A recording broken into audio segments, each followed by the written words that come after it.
terrible things here now. And I beheld when he had opened the sixth seal, and lo, there was a great earthquake. I wish I could take you through several scriptures to show you something about this earthquake.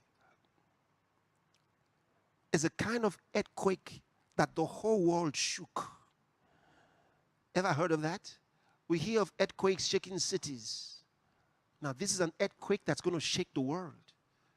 Oh. There was a great earthquake, and the sun became black as sackcloth of hair, and the moon became as red. Oh, what's happening here? What's happening here? I'll show you in a second. I'll show you in a second. Next verse.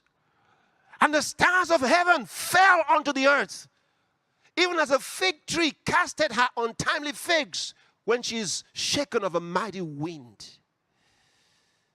Whew. Next verse.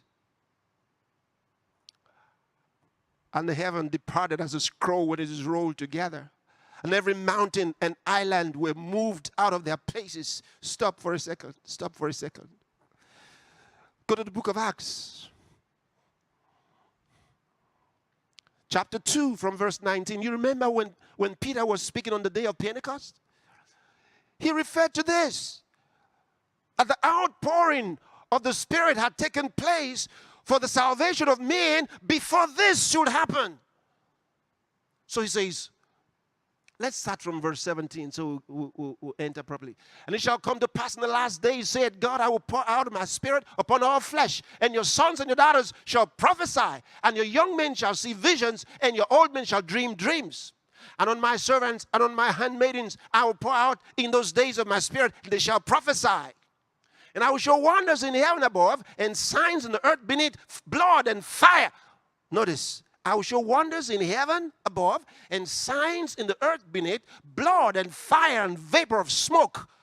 Watch. The sun shall be turned into darkness, and the moon into blood, before that great and notable day of the Lord come. Whew. So the sixth seal is open, and we see this is happening. What Peter said begins to take place. Go back to that verse 12. Revelation chapter 6, verse 12. And I beheld when he had opened the sixth seal, and lo, there was a great earthquake, and the sun became black as sackcloth. We just saw it. And the moon became as blood. We just saw it. And the stars of heaven fell onto the earth. We just saw that.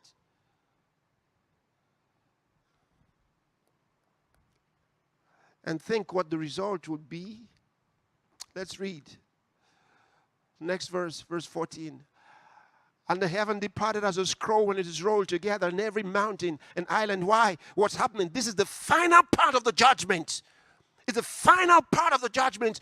Listen, this is, I shouldn't say the final part of the judgment, because it's the final part of the sixth seal.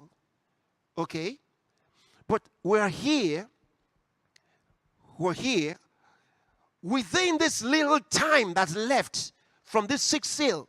So much happens before we get into the seventh seal, and then the trumpets begin.